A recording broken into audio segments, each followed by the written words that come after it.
I mean, economic times, they've been tough since governments around the world decided to overreact and go bananas over COVID-19 in 2020. It's They shut down aspects of the economy and they increased government deficit spending. It was a recipe for mass inflation. So the outcome was as expected.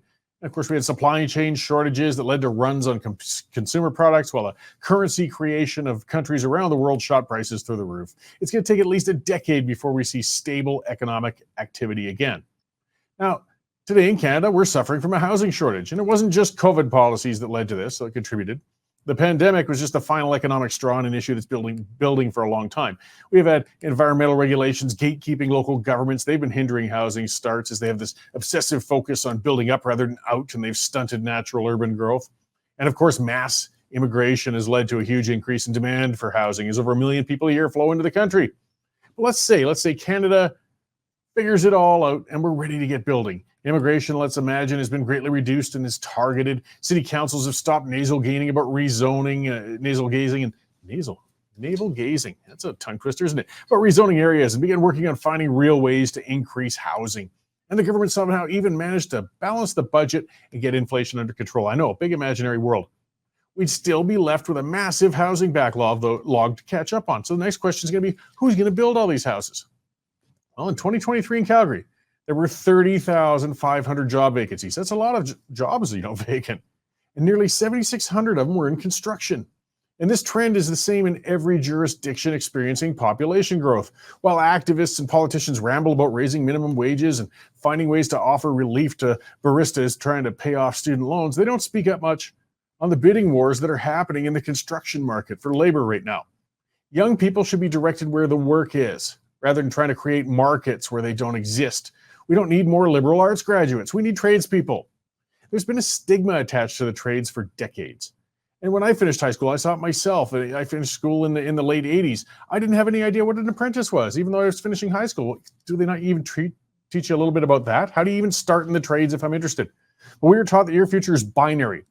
Either you graduate high school and go on to pursue a degree, or you're a janitor. There was nothing in between. Kids who underperformed academically, well, they might end up sent to a dreaded vocational school, and they were considered objects of pity or shame.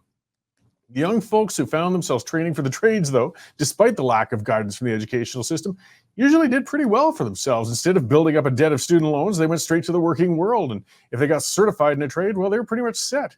I mean, have you seen any plumbers in the unemployment line lately? Seen any electricians riding the bus to work? Heard any carpenters complaining of being underemployed? Journeymen in the trades are commanding high wages and good working conditions these days. There have been ups and downs in the economy, but they've typically been always working, and they're enjoying the benefits of hyper demand for their skills today. Can the same be said for people holding a degree in interpretive dance or philosophy? Usually the only thing you can say to those graduates is, yes, please use skim in my latte, thank you. Even if it isn't in a formal trade, there's many well-paying construction opportunities. Heavy equipment operators, framers, drywallers, painters, they're all commanding high wages right now. Even entry-level unskilled construction laborers are being offered over $20 an hour to start in Calgary right now. What's the pay scale for a person with a degree specializing in gender studies or intersectional South American poetry these days? There's nothing wrong with any other job for that matter as well. And looking at the listings online, I see janitors, the ones I mentioned earlier, they can make $20 an hour, and who's to say they don't move on to develop a cleaning business and make a lot more? We've allowed elitism to take over our education system. A large number of teachers are embittered liberal arts graduates who enter the field in pursuit of good pay and a pension rather than a love of teaching. They still harbor a disdain for the world that forced them to work at Pizza Hut for years before admitting their tribal music degree wasn't going to pay their bills. While the students who went into the trades or went to the oil field, of course, were buying big trucks in their first homes. They passed that attitude down to the students as they stigmatized non-academic career paths, even if unconsciously. Canada's education system has failed to create the skilled people we need for today's demands, and we're all paying the price for that now. It'll take years before the students of today are ready to take on the labor needs of tomorrow, but there's no better time than now to start changing our paths. AI, that's the big game changer, and it's going to be eliminating a lot of jobs. It's foolish to direct students into fields vulnerable to AI replacement.